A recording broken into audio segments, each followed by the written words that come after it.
Hello नमस्कार दोस्तों, आप सभी का बहुत बहुत स्वागत है। जैसा कि आप सब जानते हैं कि हम जो है चैप्टर फर्स्ट की तैयारी यहाँ पर कर रहे हैं। 10th क्लास का चैप्टर फर्स्ट चल रहा है और उसी सीरीज में हमने पिछले कल तक जो वीडियो पढ़ा था उसमें हमने शुरुआत के 3 क्वेश्चनों के सारे हल कर लिए थे। आज हम प्रश्नावली 1.1 के जितने भी क्वेश्चन है उन क्वेश्चनों को यहाँ पर कंप्लीट करेंगे।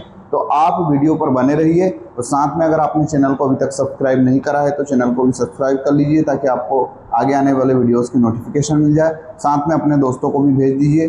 और एक बात और बता दूं दोस्तों, अभी कोचिंग पर ऑफलाइन बैचेस भी चालू हो गई है, तो आप ऑफलाइन बैच भी उसको ज्वाइन कर सकते हैं। अगर आपको इसकी जानकारी चाहिए तो ऊपर हेल्पलाइन नंबर यहाँ पर दे रखे हैं, तो हेल्पलाइन नंबर पर आप कॉन्टेक्ट करें और जो है आप ऑफलाइन बैच की अधिक जानकारी प्राप्त करें। चलिए शुरुआत करते हैं।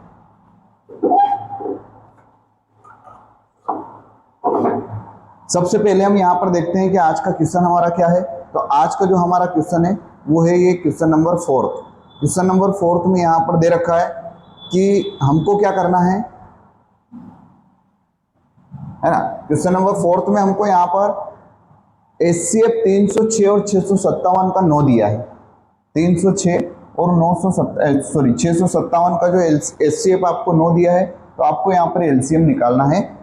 आपको ऑलरेडी 2 संख्याओं का 306 657 का HCF दे रखा है, तो LCM निकालना है। तो इसको हम देख लेते हैं बहुत ही अच्छे से, है ना। सबसे पहले हम यहाँ पर लिख लेते हैं संख्या जो हमको दे रखी है ना, 306 और 657। 2 संख्या हमारे यहाँ पर दे रखी है, 306 और 657। ठीक है, तो वो 2 संख्या हम यहाँ पर लिख लेते हैं। क्या है हमारे पास 2 संख्या,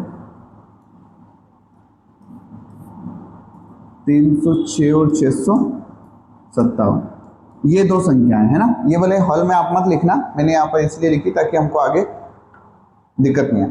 सबसे पहले हमको जो दिया है वो लिख लेते हैं। यहाँ पर हमको दिया क्या है, तो दिया है हमको यहाँ पर HCF। क्या दिया है हमको यहाँ पर, HCF हमको यहाँ पर दिया है। और इन दोनों संख्याओं का जो HCF दे रखा है वो हमको दे रखा है 9। क्या दे रखा है दोस्तों, 9 हमको यहाँ पर ऑलरेडी HCF दे रखा है। बहुत ही इंपॉर्टेंट क्वेश्चन है, इस क्वेश्चन को आप 3 स्टार लगा लीजिए। ये जो है बहुत बार एग्जाम्स में क्वेश्चन बनता है, इसलिए इस क्वेश्चन को बिल्कुल भी आप मजाक में ना लें। साथ में हमको LCM निकालना है, LCM इसका हमको पता करना है।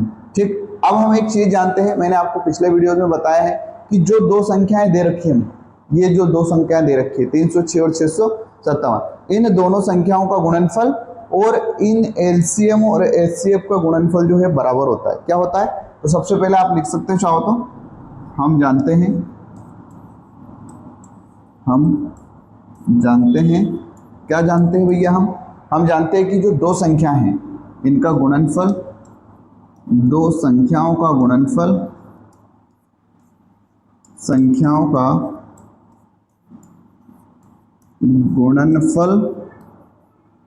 है ना, बराबर क्या होता है, LCM और गुणित LCM गुणित HCF। ये हमारा होता है, ये हमारा नियम है। मैं पिछले वीडियोस में इसके बारे में आपको अच्छे से बता चुका हूं। अगर आपको नहीं पता है तो आप पिछले वीडियोस में जाकर इसको और अच्छे से यहाँ पर देख सकते हैं। ठीक है, अब हम रख देते हैं दोनों संख्याओं का यहाँ पर गुणनफल। क्या दे रखी है मेरे को, एक मुझे दे रखी है 306 और एक संख्या मुझे यहाँ पर दे रखी है 657। साथ में LCM हमको निकालना है, तो LCM का मान हमको यहाँ पर नहीं रखना है, LCM का मान निकालना है। और HCF हमको यहाँ पर दे रखा है 9। अब दोस्तों चूंकि हमको LCM निकालना है तो LCM को इधर रखते हैं, 9 को हम उधर बट्टे में पहुँचाते हैं। ठीक है, तो ये क्या हो जाएगा, 306 गुणित 657 डिवाइड 9, ये आ गया हमारा LCM। ठीक, अब हम क्या करते हैं, जो कट रहा है उसको हम काट देते हैं और जो ऐसा का ऐसा बचेगा उसको हम रख लेंगे। ये कट जाएगा 3 से, 3 त्रिया 9, 3 बार, फिर ये 3 से कट जाएगा, 3 धाम 30, फिर वापस 6 भी 3 से कट जाएगा, 3 दूनी 6। वापस देख लेते हैं क्या 3 से कट रहा है क्या, है बिल्कुल 3 से कट जाएगा, 3 एकम 3, फिर ये कट जाएगा 9, 3 त्रिया 9, और फिर ये जो है एक बचेगा 3 चुको 12। तो हमारे पास जो संख्या बच रही है वो बच रही है 34 और 657। 34 और 657 हमारे पास इधर संख्या बच रही। 34 इंटू 657 बराबर LCM। अब हमको क्या करना है, 34 और 657 का जो है गुणा कर देना है। आप चाहो तो इसको ऐसे या करके अगली स्टेप में ऐसे भी लिख सकते हो, LCM बराबर 34 इंटू 657। अब हमको क्या कर देना है, अब हमको कर देना है इसका गुणा। तो चलिए गुणा कर देते हैं, छोटी संख्या पीछे लिख लेते हैं और साथ में 657 जो है हम यहाँ पर आगे लिख लेते हैं। ठीक है, वही हमारा तरीका, सिंपल तरीका, बचपन वाला तरीका। सबसे पहले हम 4 का गुणा इसमें करेंगे, फिर हम करेंगे 3 का गुणा, है ना। तो 4 का गुणा हम करते हैं साथ में, 4 7 28, 28 का आ जाएगा 8, हासिल यहाँ पर आ जाएगा आपका 2, फिर 4 5 20, 20 और 2 22, 22 का भी 2, फिर हासिल 2, फिर 4 6 24, 24 और 2 26, ये हो गया हमारा। फिर यहाँ पर हम लगा देंगे क्रॉस का निशान, फिर 3 का साथ में 3 7 21 का 1, हासिल हमारा हो जाएगा 2, फिर 3 5 15, 15 और 2 हो जाएगा 17, 17 का 7, फिर हासिल हो जाएगा हमारा यहाँ पर 1, फिर हो जाएगा 3 6 18 और 1 19। ठीक है, अब हम इसको पूरे को जोड़ देंगे। ठीक, तो 8 में 0 जुड़ेगा तो 8 हो जाएगा, फिर 2 में 1 जुड़ेगा तो 3 हो जाएगा, 6 और 7 हमारा हो जाएगा यहाँ पर 13, 13 का 3 हो जाएगा, हासिल 1 हो जाएगा, 9 और 2 11, 11 और 1 हो जाएगा हमारा 12 का 2, हासिल 1 और फिर 1 और 1 हो जाएगा हमारा यहाँ पर 2, यानी 22 338 जो है हमारा क्या आ गया दोस्तों यहाँ पर LCM। 22 338 हमारा यहाँ पर आ गया है LCM। तो हम क्या करते हैं, ये हमारा गुणा है, इसको हम मिटा देते हैं यहाँ पर, और ये आ गया हमारे सामने बहुत ही अच्छा इसका आंसर। इस प्रश्न को दोस्तों आप जितनी बार करो इतनी बार कम है, क्योंकि इसका जो है आंसर, ये जो प्रश्न है ये एग्जाम्स में बार बार रिपीट होता है। क्या होता है, एग्जाम्स में बार बार रिपीट होता है, इसलिए इस क्वेश्चन को आप मजाक में ना लो, इस क्वेश्चन को आप अच्छे से कंप्लीट कर ले ताकि आपको आने वाले एग्जाम्स में दिक्कत नहीं आए। ठीक, इसका आप ले लीजिए स्क्रीनशॉट या तो फिर आप इसको नोट्स में कर लीजिए नोट। अब हम देखते हैं हमारा अगला सवाल। ठीक, अगला सवाल क्या बोल रहा है, अगला सवाल जो हमारा यहाँ पर है वो ये बोल रहा है कि भैया,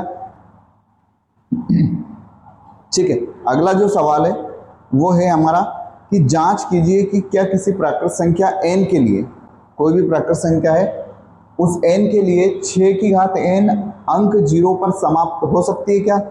अब भैया 0 पर समाप्त होने के लिए हमको क्या होना चाहिए, वो हम चीज़ें आपको समझाते हैं। सबसे पहले मैं आपको सोल्व नहीं करा रहा हूँ, पहले मैं आपको समझा रहा हूँ कि किसी भी संख्या को अगर 0 पर समाप्त होना है तो उसको क्या होना, तो किसी भी संख्या को 0 पर अगर समाप्त होना है तो क्या होता है कि उसके गुणनखंड में, क्या उसके गुणनखंड में, उसका जो गुणनखंड होता है, जैसे मान लो मैं यहाँ पर सबसे पहले 20 का गुणनखंड करके दिखाता हूँ आपको, है ना, ऐसे।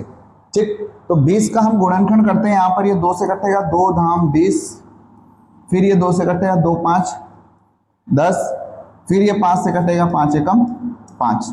इस गुणनखंड में कम से कम एक बार 5 इंटू 2 आया, क्या आया, याद रखना 5 और 2 दोनों आना चाहिए, भले ही वो किसी भी पोजीशन पे, ऊपर रहो नीचे रहो, 5 यहाँ रहता 2 यहाँ रहता, पर कम से कम क्या होना चाहिए, एक बार 5 गुणित 2 आना चाहिए। अगर उसका आप गुणनखंड करो तो वो क्या होता है, 0 पर समाप्त होता है, अन्यथा वो 0 पर समाप्त नहीं होता है।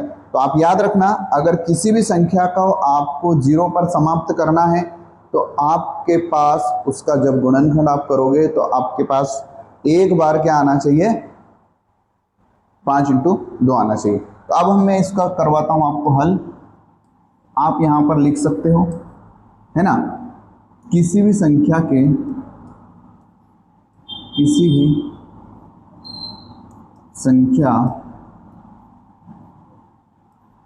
को शून्य, है ना, शून्य पर समाप्त होने के लिए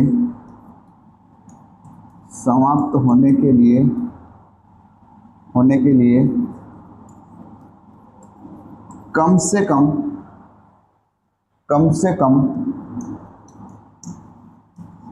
एक बार, है ना, किसी भी संख्या के, यानी किसी भी संख्या को शून्य पर समाप्त होने के लिए कम से कम एक बार उसके गुणनखंड में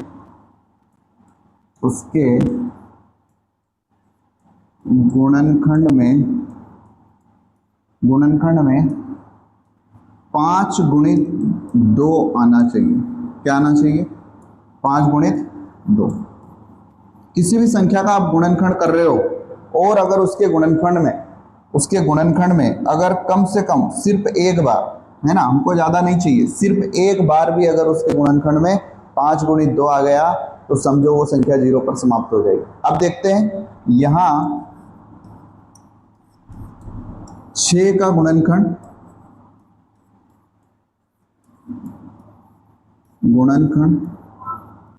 6 का गुणनखंड क्या है? यहाँ पर 6 का गुणनखंड है हमारा, देख लेते हैं, इधर साइड से हम कर लेते हैं या यहीं पर कर लेते हैं।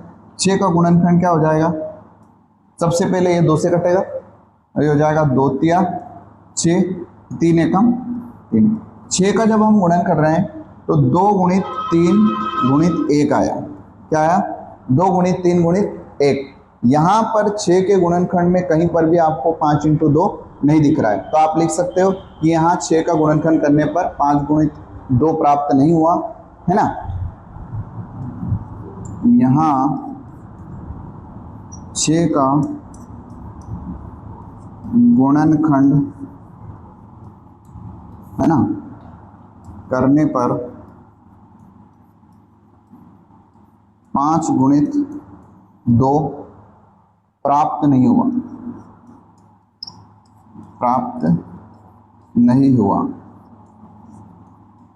2 गुणित 5 प्राप्त नहीं हुआ। अब आपको लिखना है अतः किसी संख्या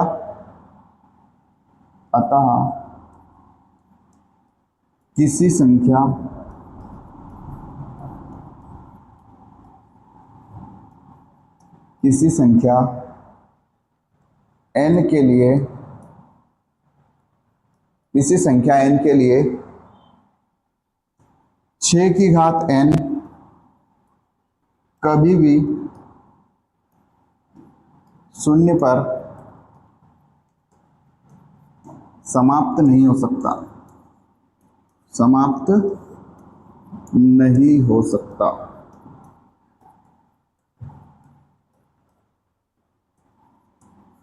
ठीक है।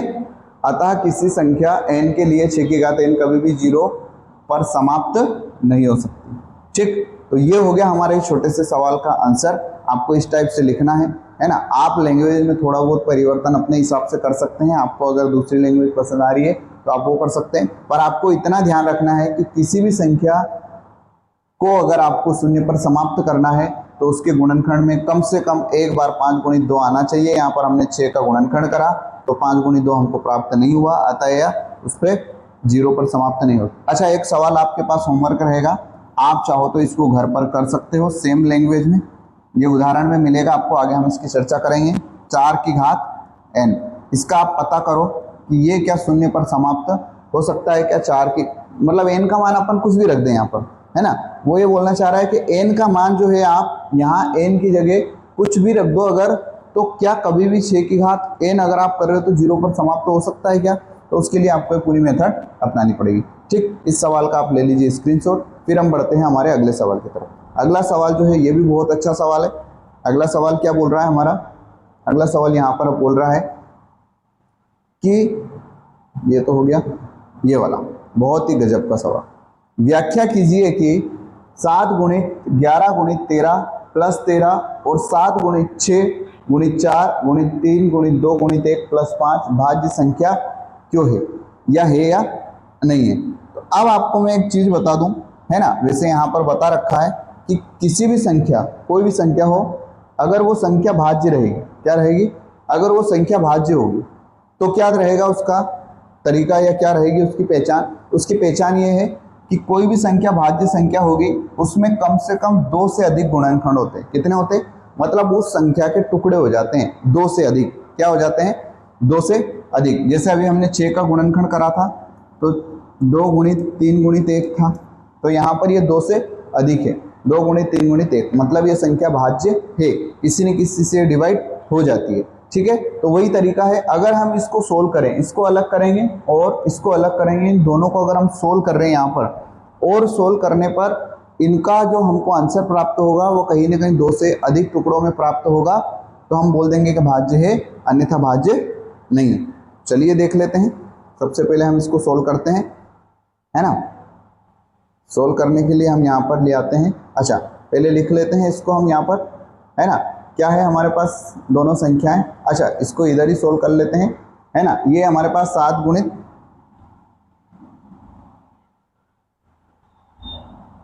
7, पहले इसको ऊपर वाले को कर रहा हूं मैं ना, 7 गुणित 11 गुणित 13 प्लस 13, इसको सोल्व कर लें, फिर अपन इसको कर लेंगे। तो इसको सोल्व करने के लिए हमारे पास बहुत ही अच्छा तरीका है, कुछ भी नहीं करना है। इसको सोल्व करने के लिए सिर्फ और सिर्फ हमको क्या करना है, इन दोनों, ये प्लस के इधर है और ये प्लस के इधर है, तो इन दोनों में कॉमन क्या दिख रहा है हमको, इधर और इधर। तो इधर और इधर की अगर हम देखें कि कॉमन हमको क्या दिख रहा है, तो ये 13 इसमें भी है और ये 13 इसमें भी, और बीच में काय का चिन्ह लग रहा है दोस्तों, प्लस का चिन्ह लग रहा है। ठीक है, तो आप डायरेक्ट इसको हल लिख सकते हैं। ठीक है, अब हमको दोनों में क्या ले लेना है, कॉमन ले लेना है। क्या ले लेना है, तो कॉमन हमारे पास 13 दिख रहा है, तो 13 हम यहाँ पर ले लेते हैं कॉमन। अंदर क्या बच रहा है, अंदर यहाँ बच रहा है 7 11, 7 गुणित 11 प्लस यहाँ से 13 चला गया, और अगर एक ही संख्या है और अगर वो चली जाती है तो यहाँ बचता है 1। क्या बचता है, 1। ठीक, तो ये हो गया हमारा। अगला आगे बढ़ते हैं हम। अब इन दोनों का कर दो गुणा, 11 सते 77, 77 प्लस 1। ठीक है, अगला देख लेते हैं यहाँ पर, ये हो जाएगा 13 गुणित 78, 13 गुणित 78। साथ में आप चाहो तो 1 भी लिख सकते हैं, या इस 78 के और भी टुकड़े हो जाएंगे। मतलब ये देखो, 1 से अधिक बार, या हम बोल सकते हैं 2 से अधिक बार ये यहाँ पर है, तो ये भाज्य संख्या है। अब हम एक और सवाल हमारा ये वाला है, इसको भी यहाँ पर कर लेते हैं। ठीक है, इसको करने के लिए मैं मार्कर ले लेता हूँ दूसरा वाला। ठीक, क्या है हमारे पास संख्या, अच्छा इसको मिटा देता हूँ, है ना। आप इसको स्क्रीनशॉट ले लेना, ताकि दोनों एक साथ करने हैं। आप क्या करना है, दोनों सवाल आपको एक साथ करने हैं। पहले ये इतना कर लिया, अब मैं करवाता हूँ आपको आगे वाला हिस्सा। ठीक, तो आगे वाला हिस्सा कराने के लिए अपन क्या करते हैं, थोड़ा सा जगह का यहाँ पर हमको दिक्कत आ सकती है, पर कोई दिक्कत नहीं है, यहाँ लिख लेता हूँ, है ना, एवं करके। एवं क्या है अगली संख्या, 7 गुणित 6 गुणित 5 गुणित 4 गुणित 3 गुणित 2 गुणित 1 प्लस 5। ठीक है, अब हम क्या करेंगे, इनमें दोनों में कॉमन देखेंगे कि इन दोनों में कॉमन क्या दिख रहा है। तो यहाँ पर जो कॉमन दिख रहा है हमको 5, और यहाँ पर भी कॉमन दिख रहा है 5, तो दोनों में से हम 5 क्या कर लेते हैं, कॉमन। तो 5 मैंने यहाँ पर ले लिया बाहर, तो अंदर क्या बचेगा, ये बचेगा 7 गुणित 6 गुणित 4 गुणित 3 गुणित 2, फिर 1 बच रहा है, और फिर प्लस में भी 1। ठीक, ये ले लिया मैंने यहाँ पर कॉमन। अब मैं इसको आगे सोल्व कर लेता हूँ। 5 तो ऐसा का ऐसा आ जाएगा, यहाँ पर 5 तो बिल्कुल रहेगा ऐसा का ऐसा, तो 5 आ जाएगा अंदर। फिर यहाँ पर आपको इन सभी का करना है गुणा, तो चलिए गुणा कर लेते हैं हम। ये हो जाएगा 3 दूनी 6, 6 चुक 24, 24 का 6 में और उसका 7 में। अच्छा, 7 6 42 कर देते हैं इन दोनों का, और इन सभी का कर देते हैं अपन यहाँ पर, है ना। 3 दूनी 6, 6 चुको 24, 24 का 42 में हम यहाँ पर कर देते हैं गुणा। ठीक है, वही तरीका अपना आसान। 4 दूनी 8 का 8 आ जाएगा, फिर 4 चुक 16 का 16 आ जाएगा, फिर यहाँ पर 2 का 2 में करेंगे तो 4 आ जाएगा, फिर 2 का 4 में करेंगे तो 8 आ जाएगा। क्लियर है ना। अब आपको जोड़ देना है, तो ये हो जाएगा 8, 6 और 4 10 की 0, हासिल 1, 8 और 1 9, 9 और 1 10, तो ये आ गया आपका यहाँ पर 1008। कितना आ गया, 1008 प्लस 1। ठीक है, तो ये हो गया आपका। अब अपन इसको यहाँ पर मिटा देते हैं, और इसको लिख लेते हैं हमारा यहाँ पर क्या आ रहा। ठीक है, 5 गुणित 1008 और 1 1009, और गुणित में 1, तो हम देख रहे हैं कि हमारा जो सवाल है इसमें ये भी 2 से और ये भी 2 से ज़्यादा बार है, मतलब ये और ये दोनों का गुणनखंड 2 से ज़्यादा बार है, अर्थात हम बोल सकते हैं कि ये क्या है, एक भाज्य संख्या है। तो आपको ऐसे लिखना है इन दोनों संख्याओं को, है ना, आप लैंग्वेज लिख देना, मैं बोल रहा हूँ, इन दोनों संख्याओं के गुणनखंड को 2 से अधिक बार लिखा जा सकता है, अर्थात ये भाज्य संख्याएं हैं। एक बार पुनः बोल देता हूँ, इन दोनों संख्याओं का गुणनखंड जो है वो 2 से अधिक बार लिखा जा सकता है, अर्थात ये क्या है, भाज्य संख्या। ठीक है, बहुत इंपॉर्टेंट सवाल है ये भी, इसलिए इस सवाल को भी आप मजाक में बिल्कुल ना लें। ठीक है, इस सवाल को भी आप मजाक में बिल्कुल ना लें और इसको कर लीजिए आप नोट। ठीक, अब हम बढ़ते हैं आगे। अगला सवाल हमारा क्या बोल रहा है, अगला सवाल हमारा यहाँ पर बोल रहा है, ये बहुत गजब का सवाल, ठीक है, मजेदार सवाल है ना। क्वेश्चन बोल रहा है दोस्तों यहाँ पर कि किसी खेल के मैदान के चारों ओर एक वृत्ताकार पथ है, इस मैदान का एक चक्कर लगाने में सोनिया को, इसको सोनिया दीदी को, एक चक्कर लगाने में सोनिया दीदी को 18 मिनट का समय लग रहा है। सोनिया दीदी को कितना समय लग रहा है, 18 मिनट का समय लग रहा है, जबकि इसी मैदान का एक चक्कर लगाने में रवि को लग रहा है 12 मिनट का समय। क्या लग रहा है, 12 मिनट का समय। तो आपको क्या करना है कि मानना है कि ये दोनों एक ही स्थान से चलना प्रारंभ करते हैं और एक ही समय पर चलना प्रारंभ करते हैं, एक ही स्थान से और एक ही समय पर चलना प्रारंभ करते हैं। तो पता करिए कि प्रारंभिक बिंदु पर दोबारा ये कब मिलेंगे। क्या करेंगे, प्रारंभिक बिंदु पर दोबारा कब मिलेंगे। देखिए यहाँ पर बोल रखा है कि भैया ये एक सोनिया हो सकती है, इसमें से एक रवि हो सकता है। तो सोनिया जो है वो 18 मिनट का समय ले रही है और रवि जो है ये ले रहा है 12 मिनट का समय। कितना समय ले रहा है, 12 मिनट का। दोनों एक ही टाइम पे चलना प्रारंभ करते हैं। तो हमको पता करना है कि ये जो दोनों हैं वापस पुनः कब मिलेंगे। तो वापस पुनः कब मिलेंगे उसका हमको पता करने के लिए क्या करना पड़ेगा दोस्तों, उसका हमको पता करने के लिए निकालना पड़ेगा एलसीएम। सोनिया 18 मिनट ले रही है, याद रखिए, और रवि 12 मिनट। तो यहाँ पर लिख लीजिए आप, सबसे पहले तो क्या करेंगे हम, है ना, हल।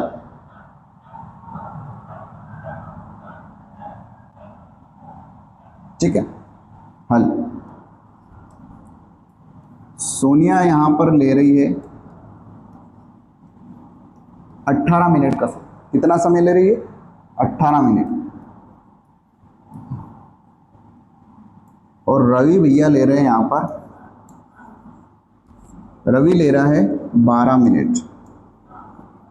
तो क्या करेंगे, मैंने आपको पहले ही बता दिया कि हमको इन दोनों का अगर पता करना है कि ये दोनों वापस उसी बिंदु पर कब मिलेंगे, तो ये दोनों वापस उसी बिंदु पर तब मिलेंगे जब हम इसका एलसीएम निकालेंगे। तो हमको कुछ भी नहीं करना है, ना डायग्राम बनाना है, कुछ भी नहीं करना है, दोनों का गुणनखंड करना है और गुणनखंड करने के बाद हमको एलसीएम निकाल देना है, वही इसका आंसर होगा दोस्तों। ठीक, सबसे पहले हम एलसीएम निकाल देते हैं, लिख देते हैं हम यहाँ पर 18 और लिख देते हैं हम यहाँ पर 12। मैंने आपको एलसीएम निकालने का तरीका बताया है, आसान तरीका है, वही लास्ट में 2 8 है। तो 8 क्या है, सम संख्या है, तो 2 से बिल्कुल कटेगी, तो हो जाएगा 2 इनाम 18। फिर 3 से कटेगा 3 त्रिया 9, फिर 3 स्वयं 1 से कटेगा 3 एकम। ठीक है, फिर हमको यहाँ पर करना है ना, फिर हमको यहाँ पर क्या करना है, फिर हमको यहाँ पर इसका गुणनखंड कर देना है। 2 इचन 12, 2 तिया 6 और 3 एकम 3। ठीक, ये हमने कर दिया गुणनखंड। अब हम निकाल लेते हैं इसका एलसीएम। एलसीएम निकालने के लिए मैंने आपको पहले ही बताया है कि जो पहले वाला जो गुणनखंड है उसको हमको लिख देना है पूरा।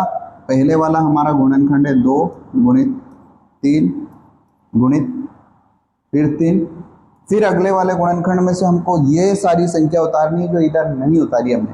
तो 2 एक बार ले लिया, अब नहीं लेना है। फिर 2 वापस लिया, क्या नहीं लिया, तो अब 2 आपको लेना है। फिर 3 आपने 2 बार ले लिया, तो एक बार तो लेना ही नहीं है। अब इसका कर देते हैं हम गुणा। क्या कर देते हैं, गुणा। तो ये हो जाएगा 2 तिया 6, 6 त्रि 18 और 18 दूनी 36। तो एलसीएम हमारा क्या आ जाएगा इसका, 36। अर्थात हम बोल सकते हैं कि 36 मिनट के बाद वो वापस दोनों क्या करेंगे, उसी स्थान पर मिलेंगे जिस स्थान से उन्होंने क्या करा था, जिस स्थान से उन्होंने करा था चलना प्रारंभ। तो वापस ये दोनों उसी स्थान पर मिलेंगे जिस स्थान से इन्होंने क्या करा था चलना प्रारंभ। इस टाइप से क्वेश्चन करना है आपको। चाहो तो आप चित्र बना सकते हो, चित्र बनाने में कोई दिक्कत नहीं है, दोनों एक ही दिशा में चलेगा। एक लिख दो आप सोनिया जो कि 18 मिनट का समय ले रही है, और एक लिख दो हमारे रवि भैया जो कि कितने मिनट का समय ले रहे हैं, 12 मिनट का समय ले रहे हैं। तो नहीं भी बनाओ तो कोई दिक्कत नहीं, चित्र आपको वहाँ पर नहीं पूछेगा, ठीक है। तो ये जो है हमारे सवाल इस प्रश्नावली की क्या हो चुके हैं, कंप्लीट हो चुके हैं दोस्तों। देख लीजिए ये लास्ट अंतिम सवाल था, इसके बाद इस प्रश्नावली के सवाल हमारे नहीं बचे। अब हम क्या करेंगे, अगला जो हमारा वीडियो आएगा उसमें हम या तो उदाहरण के सवाल करेंगे सारे एक बार शुरू से कि उदाहरण में कौन कौन से सवाल है, या तो फिर हम अगली प्रश्नावली ले लेंगे, ठीक है। आज का वीडियो आपको कैसा लगा आप कमेंट करके ज़रूर बताइए। साथ में आपको पुनः मैं बोल रहा हूँ कि चैनल को सब्सक्राइब नहीं किया है तो ज़रूर कर लीजिए, क्योंकि आगे आने वाली क्लासों में आपको बहुत मज़े आने वाले हैं, बहुत अच्छी क्लास हम यहाँ पर लाने वाले हैं, ठीक है। और साथ में ऑफलाइन बैच भी चालू हो चुकी है, वो भी अगर आपको ज्वाइन करना है ऊपर हेल्पलाइन नंबर दे रखे हैं तो आप हेल्पलाइन नंबर से क्या कर सकते हैं, कॉन्टैक्ट कर सकते हैं। चलिए मिलते हैं अगली क्लास में। जय हिंद, जय भारत।